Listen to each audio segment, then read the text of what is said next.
Yes international గానే మనకు Trump గుర్తొస్తాడు. Natural గా ట్రంప్ మళ్ళీ మనల్ని దెబ్బ కొట్టాడు. ఈసారి విదేశీ విద్యార్థులపై అమెరికా ఫస్ట్ అన్న నినాదం కోసం విదేశీ విద్యార్థుల భవిష్యత్ని పణంగా పెడుతూ ఉన్నాడు ప్రెసిడెంట్. ఇకపై అమెరికాలో చదవాలన్న ఆలోచనలు ఆశలు ఉంటే ఒకటికి 10 సార్లు ఆలోచించుకోవాల్సిన పరిస్థితుల్ని కల్పించాడు ట్రంప్.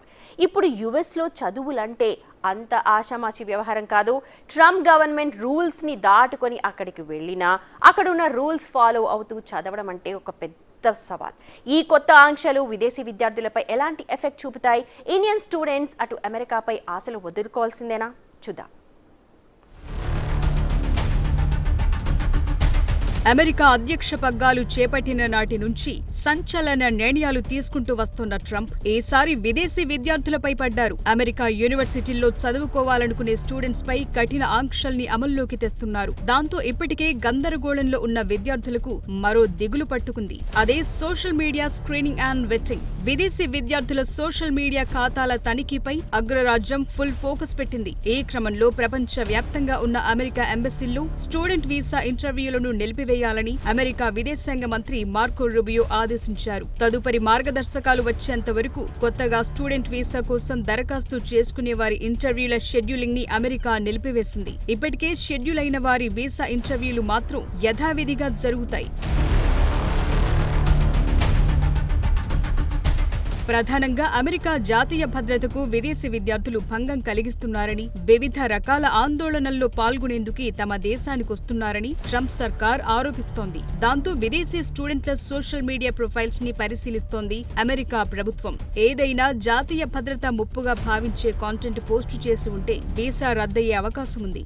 అంతేకాదు అమెరికా యూనివర్సిటీలు, కాలేజీల్లో చదివే విదేశీ విద్యార్థులు సరిగ్గా క్లాసులకు హాజరు కాకపోయినా, కోర్సులు మధ్యలోనే మానేసినా, విద్యా సంస్థలకు ముందస్తు సమాచారం లేకుండా స్టడీ ప్రోగ్రాం నుంచి వెళ్లిపోయినా వీసాలు రద్దు చేస్తామని అమెరికా ప్రభుత్వం హెచ్చరించింది. వీళ్లంతా భవిష్యత్తులో అమెరికా వీసాలు పొందే అర్హతను కూడా కోల్పోయే ఛాన్స్ ఉంది. కొందరు విద్యార్థులు చదువు పేరుతో అమెరికాకొచ్చి స్టూడెంట్ వీసాలను ఇతర ప్రయోజనాలకు వాడుతున్నారని అమెరికా గుర్తించింది. అందుకే కఠిన నిర్ణయాలను అమలు చేస్తోంది.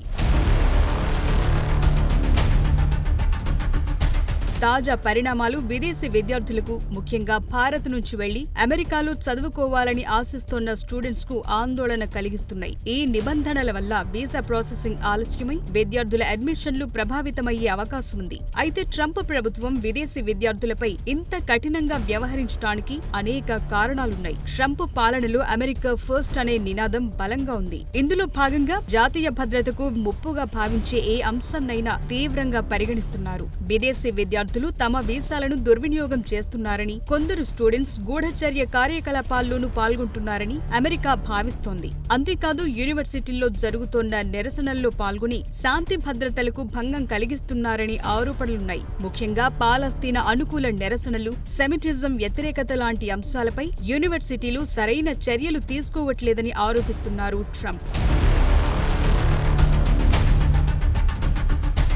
మరోవైపు విదేశీ విద్యార్థులు అమెరికాలో చదువు పూర్తయ్యాక అక్కడే ఉపాధి అవకాశాలు పొందాలనే ఆలోచనతో ఉన్నారు. ఇది అక్కడున్న అమెరికా పౌరుల ఉపాధి అవకాశాలను దెబ్బతీస్తోందని ట్రంప్ ప్రభుత్వం భావిస్తోంది. అందుకే ఆప్షనల్ ప్రాక్టికల్ ట్రైనింగ్ లాంటి కార్యక్రమాలను కూడా పరిమితం చేయాలని చూశారు.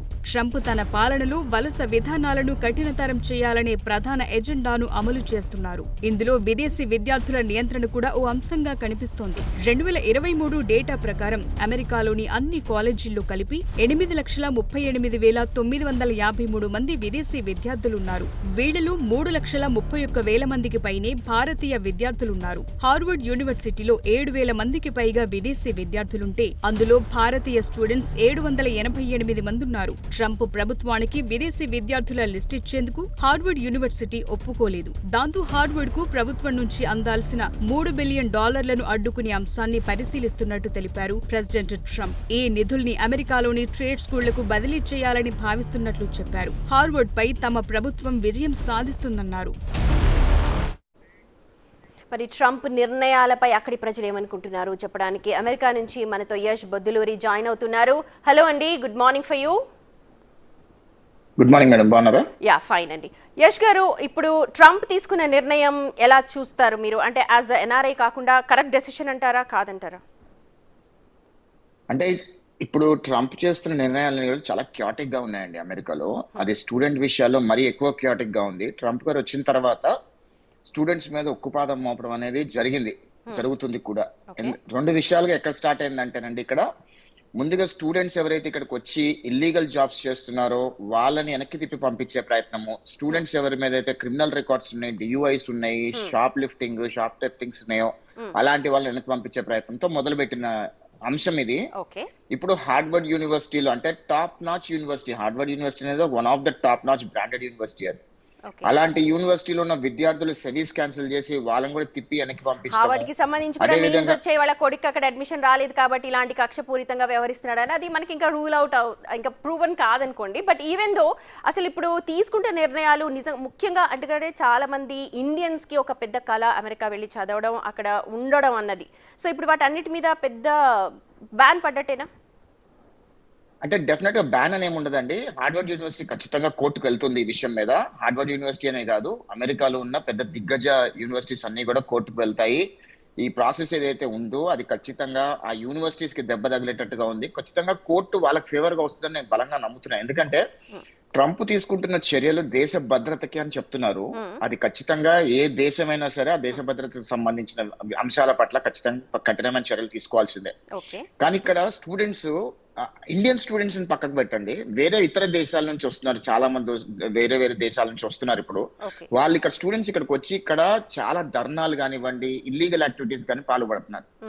మన దేశానికి వస్తే మన ఇండియన్ స్టూడెంట్స్ అటువంటి చర్యలు ఏవి చేయట్లేదు. ఎక్కడ ఈ ధర్నాలు గానీ, యాజిటేషన్స్ గానీ ఇవన్నీ అంటే యశ్ మినిమల్, గారు అంటే ఇప్పుడు ఎక్కడో ఇక్కడ ఒకటో రెండో. ఫారెన్ కంట్రీ నుంచి వచ్చిన విద్యార్థులు, అది ఇండియా కావచ్చు, చైనా కావచ్చు, ఎక్కడి నుంచైనా కావచ్చు, he want to rule out all these things. దానికి ఇది ఒక చర్యగా వాళ్ళు సమర్థిస్తూ ఉన్నారు. ఇది ఎలా చేస్తే బాగుంటేది? అంటే బేసికల్ గా ఒక విషయం అండి, ఇక్కడ బైడెన్ గారి హయాం, అంటే లాస్ట్ 5 years తీసుకోండి ట్రాక్ రికార్డు. లాస్ట్ 4 years లో బైడెన్ గారి హయాంలో రావాల్సిన స్టూడెంట్స్ కంటే కూడా ఆల్మోస్ట్ 100% ఎక్కువ అడ్మిషన్స్ ఇచ్చారు. ఎందుకంటే రెవెన్యూ కోసమని ఇచ్చారు.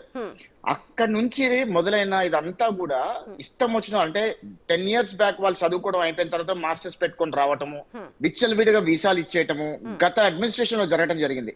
ఆ అడ్మినిస్ట్రేషన్ లో చేసిన తప్పులన్నీ కూడా ఇప్పుడు ఈ అడ్మినిస్ట్రేషన్ లో క్లియర్ చేసే ప్రయత్నం చేస్తున్నారు ట్రంప్ అని నేను అనుకుంటున్నా. ఎందుకంటే లాస్ట్ అడ్మినిస్ట్రేషన్ ప్రాసెస్ లో ఏదైతే ప్రాసెస్ ఏదైతే డిఫైన్ చేసి పెట్టున్నారో ఆ ప్రాసెస్ వల్ల దేశ భద్రత కలుగుతుంది అని చెప్పి ఇప్పుడున్న అడ్మినిస్ట్రేషన్ భావిస్తుంది. ఓకే. అది ఖచ్చితంగా కేటగారికల్ గా అది నిజమే అన్నట్టుగా కూడా అనిపిస్తుంది. ఎందుకంటే ఈ దేశంలో చాలా మంది స్టూడెంట్స్ గా వచ్చి చాలా మంది అజిటేషన్స్ చేయటము, ఇల్లీగల్ యాక్టివిటీస్ చేయటము, చదువుకోకుండా ఇతర బిజినెస్లు చేయటము అనేక రకాలుగా జరుగుతున్నాయి. సో అవన్నీ కూడా రూల్ అవుట్ చేయడం, అవన్నీ కూడా స్టాప్ చేయడం కోసము ట్రంప్ ఈ నిర్ణయం తీసుకున్నట్టుగా నేను భావిస్తున్నాను. అది స్టూడెంట్స్ ఒక్కరికే కాదండి, రాబోయే రోజుల్లో ఇతర ఫారెన్ ఎన్ఆర్ఎస్ ఎవరైతే, అంటే ఇక్కడ చదువుకోవడానికి వచ్చిన వాళ్ళు కానివ్వండి, ఇక్కడ ఉద్యోగాలు చేసుకోవడానికి వచ్చిన వాళ్ళు అందరికి కూడా యశ్ గారు అదే క్లారిటీగా ఎంబసీ నుంచి కావచ్చు, లేకపోతే అమెరికా కూడా అదే చెప్తోంది, క్లాసెస్ వచ్చేది చదువుకోవడానికి కాబట్టి మీరు క్లాసెస్ ఎగ్గొట్టినా సరే, లేకపోతే ఏ రీజన్ లేకుండా క్లాసెస్ కి రాకపోయినా, మీ సెమిస్టర్స్ ఏవి కాకపోయినా మీ వీసాస్ క్యాన్సిల్ చేయాలి. ఇస్ ఇట్ సో ఫార్ ఫైనే కదా, ఫెయిర్ ఎనఫ్ డెసిషనే అనుకోవాలా? 100% ఫెయిర్ డెసిషన్ అండి. విద్యార్థులు అమెరికాకి ఎందుకు వస్తున్నారు? వాళ్ళు చదువుకోవడానికి మాత్రమే వస్తున్నారు. చదువుకోవడానికి వచ్చిన వాళ్ళు ఇక్కడ పార్ట్ టైం జాబ్ చేసుకోవటము, ఇక్కడ డబ్బులు సంపాదించుకోవటము, ఇల్లీగల్ యాక్టివిటీస్ చేయటము, లేదా ఇంకోటి చేయటం అనేది చాలా తప్పు. అది మన దేశంలో జరిగితే ఖచ్చితంగా మనం కూడా ఖండిస్తాం. అది ఇక్కడికి నేను గత 4 సంవత్సరాలు మీరు చూస్తానండి, 4 సంవత్సరాలుగా I been educator for this foreign national students అండి, తెలుగు కమ్యూనిటీకి. ఖచ్చితంగా చెప్తూనే ఉన్నాం, మీ పిల్లలకి ఇక్కడ చదువుకునే స్తోమత ఉండి మీరు ఫుల్ ఫీ పే చేయగలిగితేనే మీ పిల్లల్ని పంపించండి. లేదా మీరు ఏదో ఫస్ట్ ఏదో 5 లక్షలు కట్టేసి 10 లక్షలు కట్టేసి మీ పిల్లల్ని ఇక్కడ పంపించేసి మీరు జావండ్రా అనుకుంటే వాళ్ళు ఇక్కడ ఇల్లీగల్ జాబ్స్ చేస్తారు. ఆ ఇల్లీగల్ జాబ్స్ చేయడం వల్ల అవేర్నెస్ అనేది మనలో కూడా రావాలి. సో ట్రంప్ ని ఇప్పుడు అనడం కాదు, అవేర్నెస్ అనేది మనకి ఇక్కడ మన వాళ్ళకి కూడా ఉండాలి, పేరెంట్స్ ఎవరైతే పంపుతున్నారో వాళ్ళకి కూడా ఉండాలంటారు. కాకపోతే ఇండియన్ మైండ్ సెట్ ఏంటో ఒక విషయం చెప్తాను మేడం, మీరు పూర్తిగా ఒక 1 minute. ఇండియన్ మైండ్ సెట్ ఏంటంటే, ఇండియన్ పేరెంట్స్ ఏమనుకుంటారంటే మా పిల్లలు అమెరికా వెళ్ళి చదువుకుంటే అక్కడ స్థిరపడిపోయే అవకాశం ఉంటుంది అని అంటారు. అది 100% వాస్తవమే. కానీ పేరెంట్స్ మైండ్ సెట్ ఎలా ఉండాలి అని అంటే, నా పిల్లల్ని అమెరికా పంపించినప్పుడు ఫుల్ ఫీ తల్లిదండ్రులు పే చేసి, చేయగలిగేటట్టు okay. ఉంటేనే అమెరికా పంపించండి. Correct. ఫుల్ ఫీ పే చేసిన తర్వాత మాస్టర్స్ అయిపోయిన తర్వాత తదనంత పరిణామాల్లో ఓపీటీ, సిపిటి, H1 వీసాలు అవన్నీ కూడా ప్రాసెస్ ఉంటుంది. అంతేగాని ఇక్కడ తల్లిదండ్రుల మైండ్ సెట్ ఏంటి అంటే ఏదో ఒక 5 లక్షలు కట్టేసామా, అమెరికా పంపించేసామా, అమెరికా వీసా వచ్చి వెళ్ళిపోయిందా, అక్కడ వాళ్ళు పార్ట్ టైమ్ జాబులు చేస్తున్నారు, Right, ఏదో ఒక right. రకంగా వాళ్ళు కింద మీద పడి బతికేసి ఫీల్ కట్టేసుకొని దాని Correct. తర్వాత ప్రాసెస్ లో పడతారని అది తప్పండి. Right, okay, thank you so much Yash గారు మాతో జాయిన్ అయినందుకు. మొత్తానికి ట్రంప్ నిర్ణయం కాస్త కఠినంగా ఉన్నప్పటికీ కూడా అమెరికా ఫస్ట్ అనే నినాదాన్ని ఆయన తూచా తప్పకుండా పాటిస్తూ ఉన్నారు. ఇక్కడ ఉన్న పేరెంట్స్ కూడా ఆలోచించుకోవాలి, తాము బేర్ చేయగలిగితేనే, అంటే కేవలం ఎడ్యుకేషన్ సంబంధించే కాదు, ఆ తర్వాత చాలా ప్రాసెస్ ఉంటాయి, అక్కడ అప్లై చేసుకోవాల్సింది ఉంటుంది, ఆ డాలర్స్ అన్ని కూడా మనం బేర్ చేయగలిగితేనే మన పిల్లల్ని అక్కడ పంపించాలి అని చెప్పి